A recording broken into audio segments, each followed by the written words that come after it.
La batalla de Namasihue fue una acción bélica que se desarrolló entre el 17 y el 23 de marzo de 1907 en el territorio del actual departamento hondureño de Choluteca, en el marco de la guerra impuesta a Nicaragua contra los ejércitos combinados de Honduras y El Salvador, y fue la acción militar más grande de ese conflicto.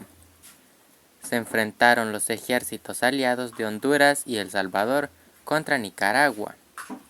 El ejército de Nicaragua derrotó a las fuerzas aliadas honduro-salvadoreñas, luego de 7 días de cruentos combates. Después de la batalla, se inició la caída del gobierno hondureño del general Manuel Bonilla, la cual culminó con su rendición incondicional en la isla de Amapala, situada en el Golfo de Fonseca sobre el Océano Pacífico. El sitio de la batalla fue un lugar llamado Namasihue, que en lengua náhuatl significa agua de las mujeres. ¿Te interesa conocer uno de los acontecimientos históricos poco conocidos de nuestra patria El Salvador? Entonces prepárate, porque en Historia Cuscatleca te contaremos todo sobre la batalla de Namasihue. Pero antes de empezar, no olvides de suscribirte y darle like al video, así nos puedes motivar a hacer más contenido histórico salvadoreño.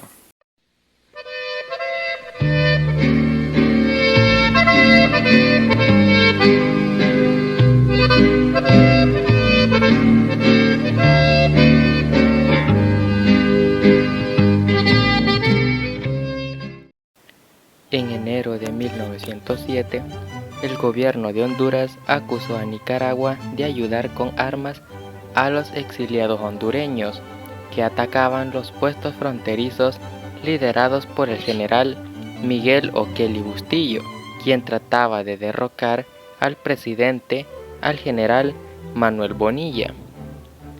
Tropas del ejército de Honduras persiguieron a un grupo de atacantes, penetrando a territorio nicaragüense hasta el puesto fronterizo llamado Los Calpules e incendiándolo. En respuesta, el presidente de Nicaragua, general José Santos Zelaya López, procedió a reconcentrar tropas a lo largo de la frontera norte. Además, conforme al Pacto de Paz firmado en Puerto Corinto en 1902, el gobierno de Nicaragua recurrió al Tribunal de Arbitraje y acusó a los militares hondureños de haberse apoderado de los Calpules por 3 días, además de saquear, destruir propiedades y del fusilamiento de 2 soldados nicaragüenses que habían sido capturados hasta que una patrulla del ejército de Nicaragua los expulsó, exigiendo al gobierno de Honduras explicaciones y satisfacciones por el ataque. El gobierno de Honduras declaró disuelto el pacto y el 8 de febrero invadió nuevamente territorio nicaragüense por el puesto fronterizo de Tapacales en Nueva Segovia, los que fueron inmediatamente rechazados por los soldados nicaragüenses. El tribunal, que tenía su sede en El Salvador, que en ese momento era un aliado de Honduras, decidió que para dar trámite al reclamo, el gobierno de Nicaragua tenía que retirar a los militares que estaban en la frontera. El presidente Zelaya rechazó tal condición, al considerarla que vulneraba la defensa nacional, y exigió que el tribunal acogiera la queja impuesta por Nicaragua. Desde el primer ataque, el comandante general Zelaya había tomado la decisión de reforzar las unidades fronterizas y, de acuerdo con el análisis de la situación general, se previó el incremento de los ataques enemigos, por lo que decidió organizar el ejército de Nicaragua en 5 secciones: el ejército noroeste, el ejército del norte, el ejército de la costa norte del litoral atlántico y 2 secciones que correspondían a las unidades del ejército que operaban en el Pacífico, y en la seguridad interior de la República. Oficialmente, el general Zelaya emitió un decreto autorizado por el Congreso de la República, que aceptaba la guerra que había provocado el gobierno de Honduras, que presidía el general Manuel Bonilla. La población nicaragüense respondió al llamado del gobierno de Nicaragua al servicio de las armas. La guerra de Nicaragua contra las Tropas Unidas de Honduras y El Salvador fue entre el 18 de febrero y el 27 de marzo de 1907. El 25 de febrero, los jefes militares designaron por el presidente Zelaya como jefe de las operaciones militares en San Bernardo, discutieron el Plan General de Campaña, aprobado, que contemplaba la organización de la defensa del territorio nicaragüense y el paso del ejército de Nicaragua a la ofensiva, por lo que se organizaron las columnas expedicionarias que desarrollarían las acciones principales y movilización, transporte e ingeniería, prestando especial interés en la asignación de cirujanos, ambulancias, bancos de sangre y hospitales para la atención de los heridos de combate. El 1 de marzo de 1907, el Congreso de la República de Nicaragua emitió el siguiente decreto. Artículo único. La República de Nicaragua acepta la guerra que le ha provocado el gobierno de Honduras. En consecuencia, hará uso de todas las fuerzas de que dispone y de los derechos que le competen, hasta donde lo demande el completo desagravio que se le debe por los ultrajes inferidos a su honor y dignidad. De acuerdo con las decisiones aprobadas por la Comandancia General, el ejército de Nicaragua pasó a la ofensiva hacia el territorio hondureño, dividiendo sus fuerzas en 3 columnas expedicionarias. La Atlántica, a las órdenes del general Juan José Estrada Morales, que salió de Bluffins y tomó por mar las ciudades de Trujillo y Puerto Cortés.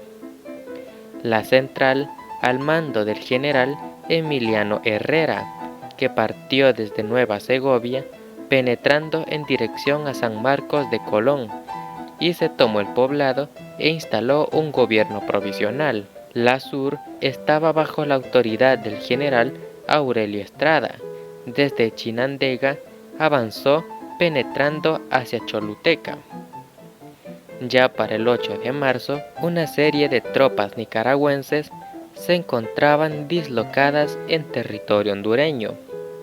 Cerca de Namasihue estaba el general en el Corpus, el entonces coronel Alfonso Valle Candía. También cerca de Namasihue estaban el general Roberto González, que llegaría a ser conocido como el León de Namasihue. El sábado 10 de marzo, la situación de las tropas del ejército de Nicaragua era la siguiente. En Somotillo, un batallón de la brigada del general Concepción Flores, 2 compañías de infantería, una compañía de caballería, la brigada del general Fonseca y una batería de artillería. En Concepción de María había una compañía. En el Triunfo, una compañía. En el Corpus estaba el general Nicasio Vázquez, con su estado mayor, además de 4 batallones de infantería, un pelotón de artillería y una brigada de caballería bajo el mando del coronel Demetrio Vergara. En los Portillos se ubicó el general González con sus unidades y el batallón del teniente coronel Onofre Silva. En el flanco izquierdo, los batallones de los coroneles Isidro Ramírez, Adán Espinosa y José de Jesús Uriza. Y en el flanco derecho, las tropas del teniente coronel Ubaldo Chávez. La composición de las tropas honduro-salvadoreñas ascendían a 5.000 hombres, organizados de la siguiente manera. Por el ejército de El Salvador, habían 3.000 hombres bajo el mando del general en jefe José Dolores Presa y el general Alejandro Gómez, quienes avanzaron por el centro. Por el flanco derecho dirigieron las tropas los generales Avelar y Licona y el coronel Pilar Martínez. Por el flanco izquierdo, los generales Paulino Godoy, Benito Chavarría y Rafael Hernández, de nacionalidad nicaragüense, integrado al ejército de El Salvador. Por el ejército de Honduras, unos 2.000 hombres, al mando del general Salomón Ordóñez, en la plaza de San Marcos Colón. Fuerzas al mando del presidente de la República, general Manuel Bonilla, en Choluteca, y fuerzas al mando del ministro de Guerra y Gobernación, general Sotero Barahona, en Yuscarán, y tropas al mando del coronel Tomás Arita, en Ocotepeque. Se calcula que por el ejército de El Salvador participaron 3.000 hombres, al mando del general José Dolores Presa Montalvo. También los exiliados nicaragüenses, generales Paulino Godoy, Benito Chavarría y Rafael Hernández, quienes fueron participantes de la Revolución Liberal de 1893. Las tropas hondureñas tuvieron como jefe al presidente de la República, general Manuel Bonilla, y al general Salomón Ordóñez, el ministro de Guerra y Gobernación, general Sotero Barahona, y al general Tomás Arita. Participaron más de 4.000 hombres por ambos ejércitos y unos 1.500 por Nicaragua. El general salvadoreño Presa Montalvo subestimó al ejército nicaragüense, tanto así que al salir de San Salvador había dicho: «Me amarraré las botas en el cuartel del Zapote en San Salvador, y hoy a las 5 de la tarde me las voy a desamarrar en el campo Marte de Managua». Las operaciones iniciaron el domingo 17 de marzo, con el fuego de la artillería a las posiciones de las tropas nicaragüenses sin causar daño alguno. Asimismo, el fuego respondido por la artillería nicaragüense. El general en jefe Estrada de Nicaragua, al conocer del ataque en Namasihue, se trasladó al lugar inmediatamente, llegando con su estado mayor el lunes 18 en la madrugada. Este mismo día continuó el ataque artillero honduro-salvadoreño, coordinado con las fuerzas de infantería para romper las líneas defensivas por el centro, objetivo que no fue logrado por la resistencia de las fuerzas nicaragüenses. Los combates se prolongaron hasta las 7:30 de la noche, reportándose numerosas bajas en ambas filas. Debido a lo complejo de la situación bélica, el general Estrada ordenó al general Vázquez trasladarse a Namasihue para reforzar las tropas que enfrentaban a un enemigo superior en la cantidad de fuerzas, con una relación de un nicaragüense contra 4 honduros salvadoreños. Las unidades del general Vázquez, compuestas por 2 batallones al mando de los coroneles Rafael César Medina y Saturnino Cuadra, 3 compañías del batallón del teniente coronel Julián Correa, la brigada de caballería del coronel Vergara y un pelotón de artillería llegaron a Namasihue el martes 19 de marzo a las 9 de la mañana. Los combates continuaron durante todo el día, manteniéndose sin alteración las posiciones defendidas por los nicaragüenses. El general Vázquez, el 20 de marzo, se dirigió en ofensiva hacia las posiciones honduro-salvadoreñas, que se encontraban en la hacienda San Pedro. Su flanco derecho, el ataque lo realizó con 400 hombres, logrando recuperar la plaza y obligando al enemigo a huir en desbandada. Para organizar la defensa de este sector, el general Vázquez dejó un batallón al mando del coronel Saturnino Cuadra.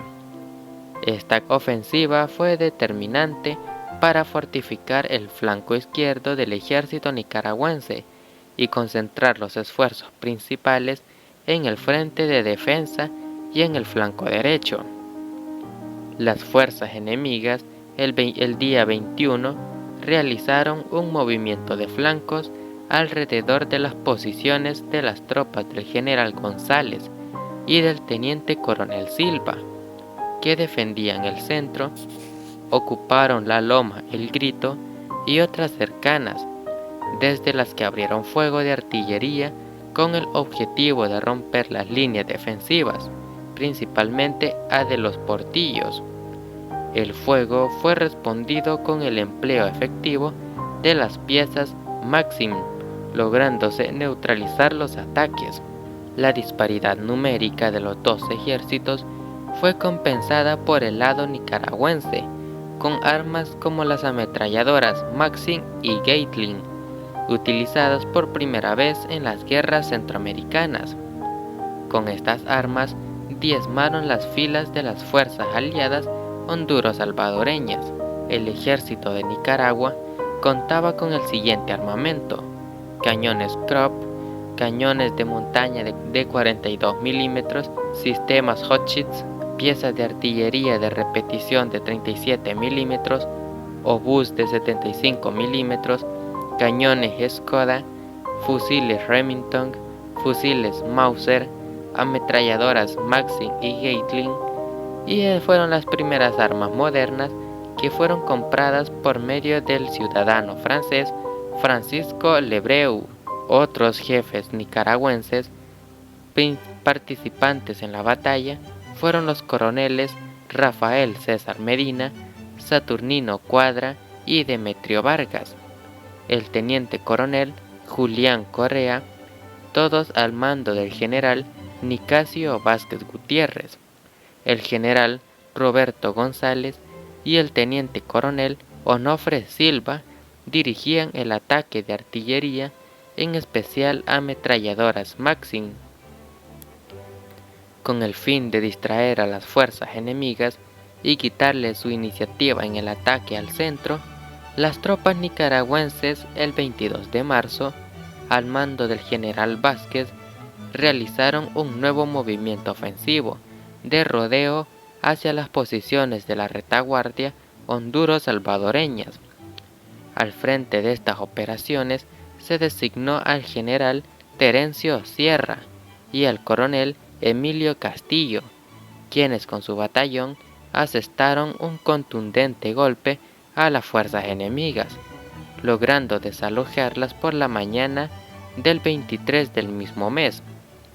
En estas acciones se destacaron por su valentía los doctores Benjamín Francisco Celedón Rodríguez, Zenón Rivera, el señor Roberto Bon y el humilde soldado Ramón Montoya, quien murió heroicamente y se convirtió en el más elevado ejemplo y símbolo del patriotismo nicaragüense. Así concluye la heroica victoria nicaragüense en Namasihue, sin lugar a dudas la batalla más importante de la guerra contra los ejércitos de Honduras y El Salvador. Posteriormente, el 24 de marzo, las tropas nicaragüenses entraron victoriosas a Choluteca y dirigieron algunos batallones en la persecución de fuerzas enemigas. El ejército hondureño logró organizarse en el poblado de Maraita, donde bajo el mando del doctor y general Sotelo Barahona presentaron resistencia durante 23 días a las tropas nicaragüenses, prolongándose los combates hasta el 27, cuando el ejército de Nicaragua logró la victoria total, y a todo esto se le llama la Batalla de Maraita. Tegucigalpa capituló y las tropas nicaragüenses entraron a la ciudad. El presidente hondureño, general Manuel Bonilla, quien había huido a la isla de Amapala, se rindió a cambio que se le respetara la vida. El general José Santos Zelayas impuso como presidente provisional al general Terencio Sierra, insigne y valiente militar hondureño perteneciente al ejército de Nicaragua, quien después de ese mismo año de 1907 se retiró a vivir en Granada, donde descansan sus restos mortales. El 24 de marzo, las tropas nicaragüenses tomaron Choluteca. El 27 entraron a la capital Tegucigalpa, donde tomaron la ciudad. La casa presidencial de Honduras fue tomada. Bajaron la bandera hondureña y fue reemplazada por la bandera nicaragüense, en alusión que el país estaba siendo controlado por Nicaragua. El presidente de Honduras, el general Bonilla, y su gobierno se refugiaron en la isla de Amapala, donde entregaron el poder, y según el Tratado de Paz de Amapala del 11 de abril de 1907, firmado por Julián Irías, el propio Bonilla y Roberto Doyle, capitán del Chicago, el barco estadounidense que impidió que el Ángela y el Momotombo destruyeran el puerto de Amapala. Como presidente interino, tomó posesión el general hondureño Terencio Sierra, quien más tarde regresó a Nicaragua, residiendo en la ciudad de Granada, donde falleció. En su política intervencionista en Centroamérica, Zelaya declaró la guerra a Fernando Figueroa de El Salvador y apoyó al opositor Prudencio Alfaro. En ataques por mar, se apoderó de los puertos de Acajutla, pero en Sonsonate fue derrotado y la expedición acabó en desastre. Y si les interesa conocer sobre esta guerra, les pedimos que lo pidan en los comentarios. Y este ha sido el video sobre la historia de uno de los episodios menos conocidos de El Salvador. ¿Y tú qué opinas? ¿Crees que si El Salvador no se hubiera aliado con Honduras, no lo hubieran derrotado y no le hubieran declarado la guerra a Nicaragua? Déjanos tu respuesta en la bandeja de comentarios y no te olvides de suscribirte y darle like al video para que no te pierdas ninguno de nuestros próximos videos. Nos vemos hasta la próxima. ¡Viva Nicaragua!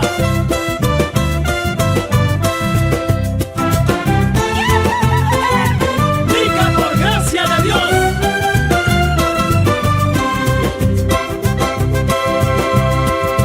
Con un pedazo de cielo, mi Nicaragua se formó. Por eso es lindo este suelo, el suelo donde nací yo. Sus lagos son serenatas, maravilloso talismán. Son dos leyendas de plata, el Cocigüeca y Solotla. Qué linda, linda es Nicaragua, bendita de mi corazón. Si hay una tierra en todo el continente, hermosa y valiente, esa es mi nación. Soy puro pinolero, nicaragüense por gracia de Dios. Soy puro pinolero, nicaragüense por gracia de Dios. ¡Qué linda es Nicaragua!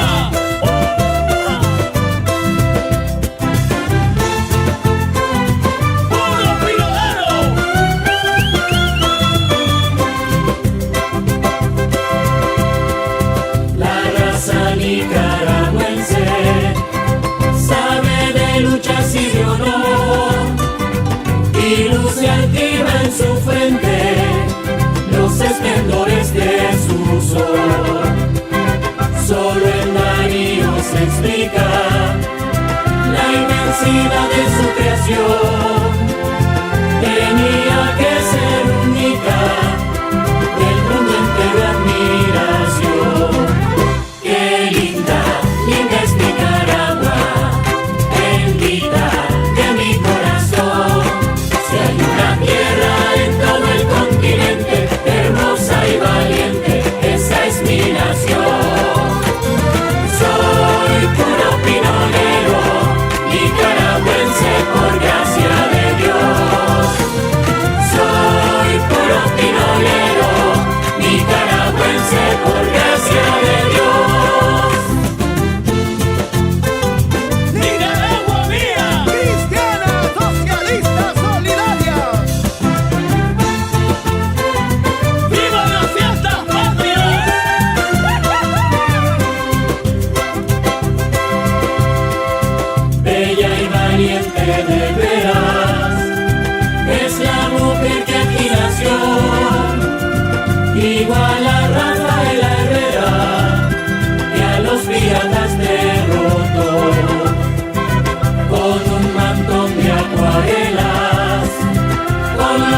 paisajes de un tapiz, con noches de lentejuelas, así se viste mi país.